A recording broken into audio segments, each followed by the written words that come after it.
Welcome to week 2 of 30 Days with Nena, and this week we're going to cover intermittent fasting. So let's begin.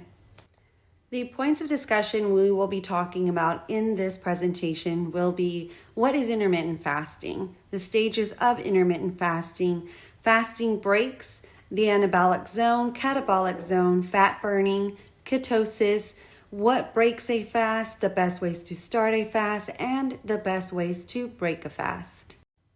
What is intermittent fasting? Intermittent fasting is a series of fasting times with window breaks to eat your meals within. The stages of intermittent fasting has 5 stages. You have your anabolic zone, catabolic zone, the fat burning zone, state of ketosis, and then you have deep ketosis. The only zone that we will not talk about is deep ketosis. Deep ketosis is only achieved after 72 hours of fasting, and even in the 18, almost 2 years of intermittent fasting, I have yet to accomplish that. I would never advise that for anybody who is beginning their journey into intermittent fasting or weight loss. Now we have our fasting time, and then we have our eating window. Your fasting time frame begins at the end of your last meal and breaks at the beginning of your next meal. These are mostly accomplished with the majority of our time spent asleep. Our eating window, it begins as soon as you break your fast. The window is designed to allow a shorter amount of time eating, so there is more time spent fasting. An average eating window is typically 10 hours.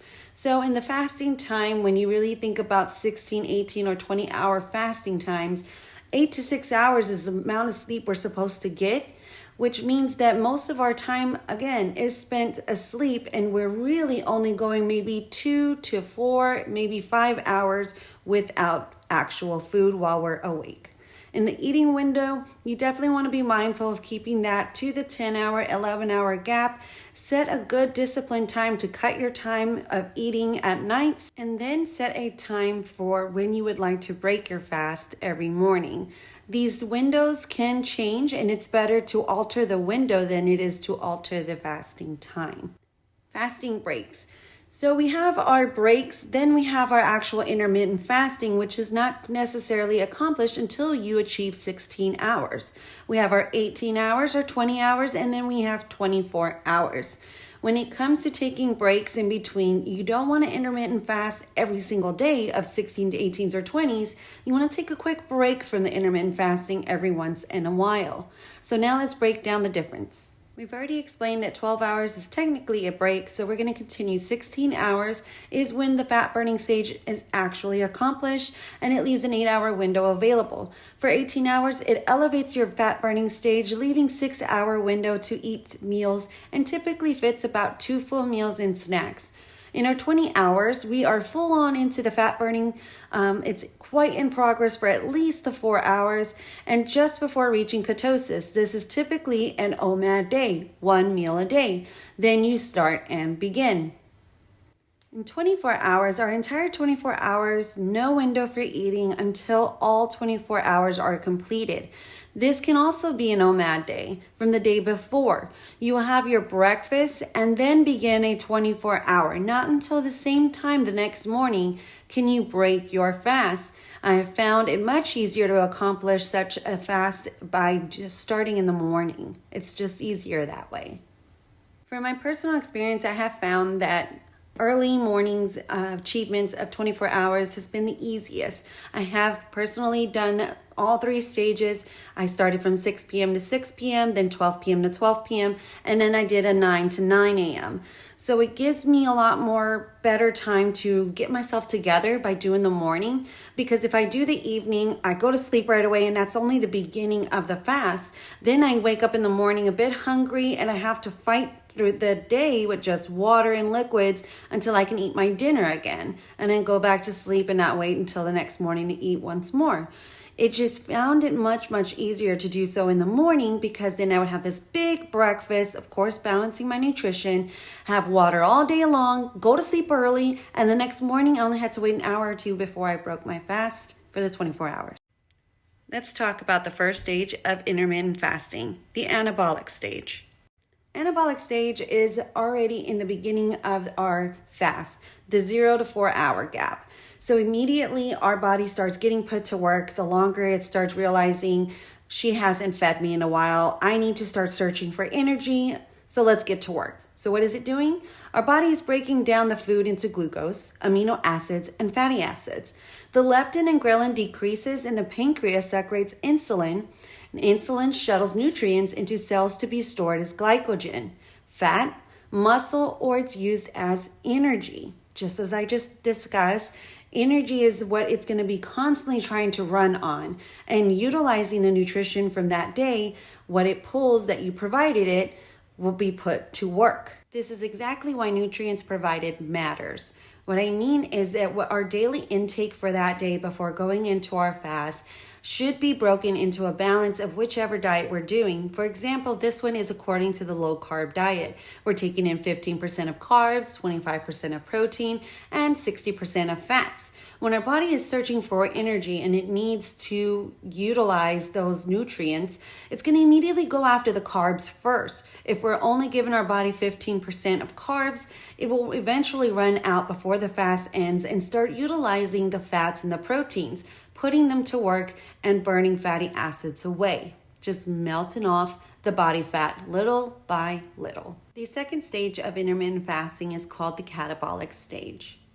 As you can see here, this stage is accomplished between 4 to 16 hours. So even if you're just taking a break of a 13-hour fast, you will still reap the benefits of a catabolic stage. During the 4 to 16 hour phase, your body switches to the catabolic or breakdown state where your stored nutrients, including glycogen and fat, are put to use. Once blood glucose and insulin level drop, your pancreas will release glucagon, a catabolic hormone that stimulates the breakdown of glycogen, stored glucose, for energy. Since glucose is still a prominent fuel source in this phase, your metabolism will attempt to break down enough glycogen to keep your blood glucose in the normal range. At last, we enter what is called the fat burning stage. As you can see in the bottom photo is beginning part of my journey. In fact, this was around the time that I picked up intermittent fasting and started incorporating it with my weight loss journey. And at the top, you can see after 15 months of my weight loss journey, I accomplished my lowest weight. It seems as if weight loss surgery was involved, but it wasn't. Just the fact that we were able to burn the fat utilizing intermittent fasting and the nutrition taken in that day, natural weight loss can be achieved. In the fat burning stage, your body is switching into fat burning mode now. In this zone, your body still uses glucose. In fact, it will always use some kind of amount of glucose, but it is now significantly more dependent on fatty acids for fuel.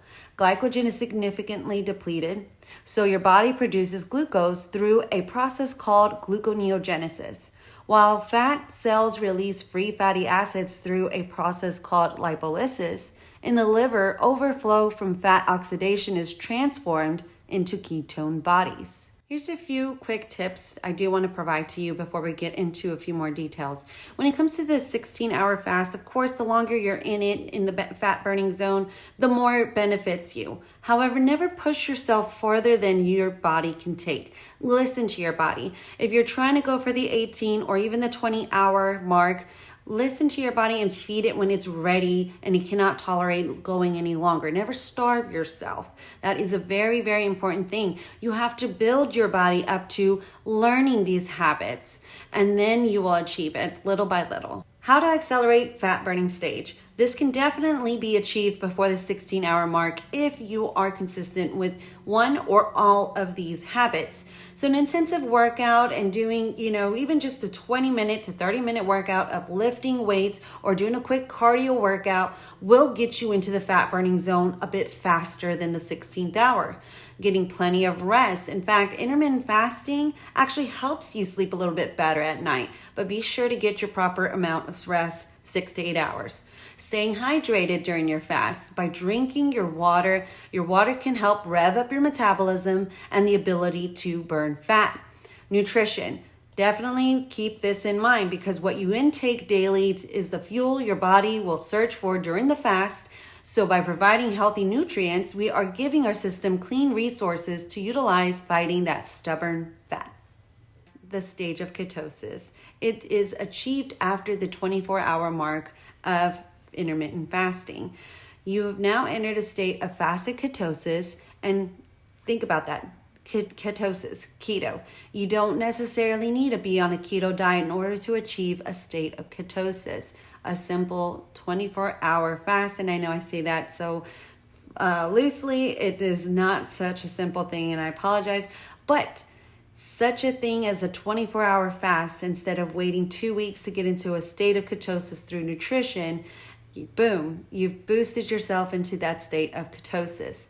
So exercise can accelerate your transition to this zone, but don't underestimate the importance of your pre-fast meal.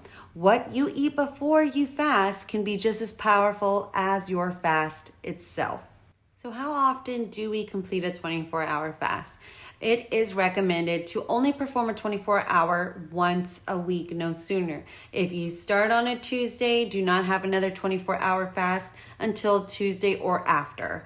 So time recommendation for starting a 24-hour fast. As I discussed earlier in this presentation, my personal experience, I have found that starting after a big breakfast for 24 hours and drinking water throughout the day, then sleeping all night, I can break my fast in the morning with ease. Before I go any further, I do want to let you know a lot of my information is provided through the Zero app and Thomas DeLauer. If you're not familiar with Thomas DeLauer, he's definitely someone you should search for here on the YouTube channel. He has great information for the keto diet, for a low carb diet. He's got good information on intermittent fasting, and he has broken it down for several people all across the board.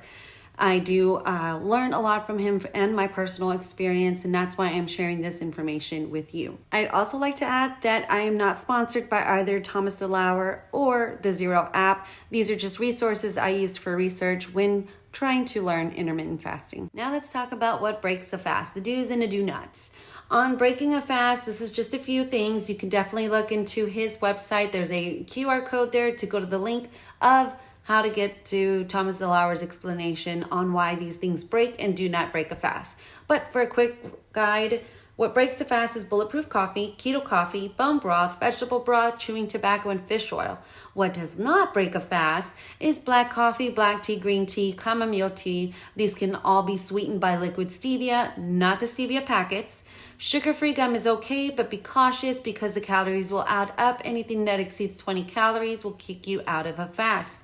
And a pinch of cinnamon. What's not listed here that I do know is also okay is a squeeze of lemon and lime in your green tea. The best ways to start your fast.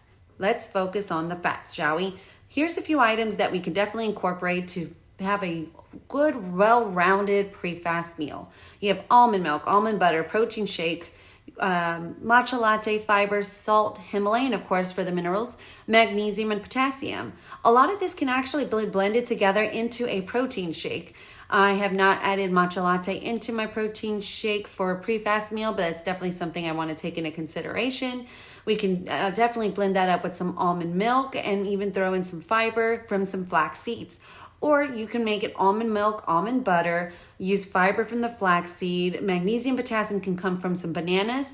If you're tight on your carb budget, maybe consider some slices and only a few in there. Now that your fast is coming to an end, what's the best way to break a fast? We want to focus this time on protein instead of the fats. So again, we can utilize a protein shake, but we want to keep our fats low. You can have things like fish, shellfish, bone broth, cinnamon, salt, and magnesium again. These are all the best things to utilize when you're getting ready to break your fast. That brings our intermittent fasting presentation to a conclusion, and I hope that a lot of these things and a lot of this information definitely benefits you on your weight loss journey. A few things to remember throughout this presentation is do not intermittent fast every single day. Give your body breaks. Throw in a few 13 hours in between those 16s. Maybe work your way up like I am dealing with these girls, and I am putting them on a schedule. We started with just breaks the first week. Our second week, we included 16 hours. We would do one, take a break, do two. And in the following week, we worked our way up to 18 hours. And then we worked our way up to 20 hours, and we're going to work our way up to a 24-hour fast just once. It's great to utilize all of them so that we can find the best fasting zones that we can, one, tolerate, and two, that benefit us the most on our weight loss journey. So thank you for coming, and can't wait to see you next week for the adjustments.